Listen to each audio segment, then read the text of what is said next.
Hello everyone, this is Defense Politics Asia and this is the Frontline Changes report for the past 24 hours. And today's Frontline Changes is a bit of a story of two halves.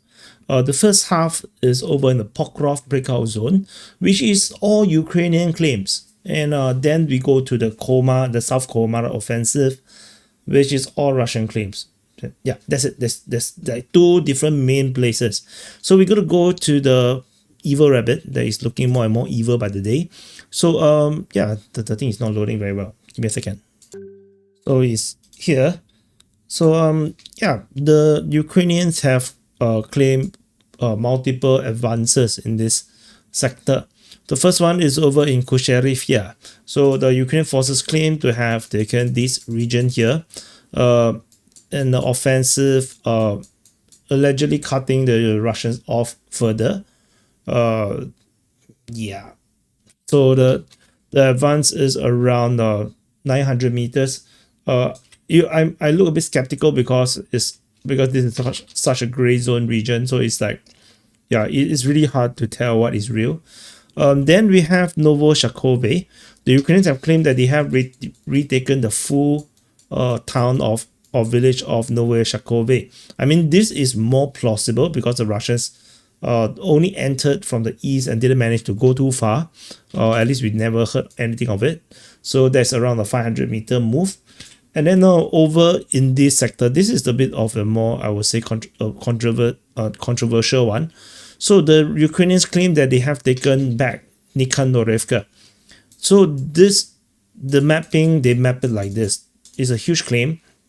The main thing is because we have geolocation of Russian forces here previously, and somehow the Ukrainians have claimed that they have taken back Nikandorivka within a few days. So it's a bit hard to tell what actually happened. Like, you know, the entire geolocation is like totally not taken into consideration, I guess. So I'm not sure. So yeah, so I would say based on the previous Russian claims, this is around 1.2 kilometers advance. So not even counting from Dorozhny, which is even much further, is around almost 3 kilometers, is 2.8. So this is all very huge advances. So no, great job by the Ukrainians. And but otherwise, yeah, this is a bit of a controversial one, but these are all Ukrainian claims. So these are not verified by the Russian side yet, or nor by geolocation. So so that's all from the Pokrovsk front. So it's all in the Evil Rabbit. So the next frontline changes are over in the Komar front. So in this very chunky place. So I did not update. I wanted to refresh the frontline changes mapping, but yeah, yesterday I was so busy, so no choice. We have to do one more day. Because I need to do a sim wrap, then I can actually wrap up the file. So if you don't understand what I say, it doesn't matter. So over at Ternove, there is these two pieces. These two pieces here is Ukrainian disclaim. The Ukrainian mapping have mapped that the Russians have advanced around the Ternove region. I would say, yeah, super weird, super weird. So take it with a pinch of salt. This is Ternove. And as the Stepove, the Ukrainians have claimed that the Russian forces have advanced towards Stepove, entering from the south. However, the Russian mapping have already claimed the entirety of the Stepove region. So the Russian mapping have already claimed all the way to here. So again, take it with a pinch of salt. Whatever it is, it's 1.3 kilometers. So it is what it is. Verbove itself, there is also a big, there's also advanced. This is different. This is a geolocation. So Russian forces have been geolocated in 3 different locations in Verbove, expanding the zone of control around Verbove. So the Russian forces have captured more Verbove, and the speed of it is very slow, given how fast it has been from other places. So around 300 meters advance, which means the Russian forces is facing some fierce resistance in this sector here. So after Verbove, the next frontline change is over at Novo Ivanivka, which is over the Hulyaipole sector. So this is Hulyaipole. And at the Hulyaipole sector over on this side here, there is a lot of updates. The first one is over at, let me see this piece. So this piece here is by Ukrainian Mapping. They have updated the map. Oh my god, why it doesn't load well today? Yeah, the internet don't like me. Give me a second, let me give it some love. Yeah, give it some love. So the next piece is actually this piece. So according to Ukrainian Mapping, they have updated the map to show the Russians have advanced further on the western part of Novoivanivka. So this is a pretty big advance, I would say. Around at the maximum point is around 2 kilometers. So I think on average is probably around one kilometer.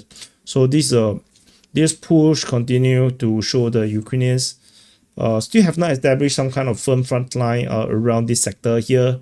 They are resisting the Russians, but doesn't seem to be very successful for now. So that's Novoivanivka. And then the next frontline changes is over in Pokrovsk. So we first thing first is this piece. This is the Ukrainian mapping showing that they have mapped it like this. Although the geolocation was here, they mapped that this area here is under Russian control. That the Russians have a firm foothold into Pokrovsk. So, but if based on the Russian mapping is a bit more bullish. The pro-Russian source, Riba, have mapped it like this. So this entire area here is now all straightened. The front line has entirely straightened based on Russian mapping, and which makes sense too. As the Russians are trying to siege Pokrovsk. So yeah, with this push coming in from the east, potentially the Russians can attack from the south and from the north as well. So we shall see how this goes. This just claims, but yeah, this piece and this piece, these are two very big pieces of claims, and that's about it. So it's a day of a lot of claims, and basically of two halves. That first half is all Ukrainian, second half is all Russian, and yeah. So let's do some calculation. You can see I did many calculations previously. So let's use this as the background. So the Ukrainians have captured 3.62 square kilometers at the Pokrovsk breakout zone. So these are all claims. So it's pretty big, 3.62. But we shall wait for verifications or disclaim from the Russian side. Tentatively, we don't have that yet. From the Russian side, yesterday they captured 13.24 square kilometers. Today they captured 4.64 plus 9.24. Another 13 square kilometers odd. The 13.88 square kilometers. So yeah, that's about it. So yeah, happy birthday to you for birthday today. A lot of changes, but pretty much more or less the same thing, except for the Ukrainian claims. It's a bit surprising for me, but we shall see how this goes. Thank you for watching, and I'll see you guys in the press the like and subscribe, and see you guys in the next update.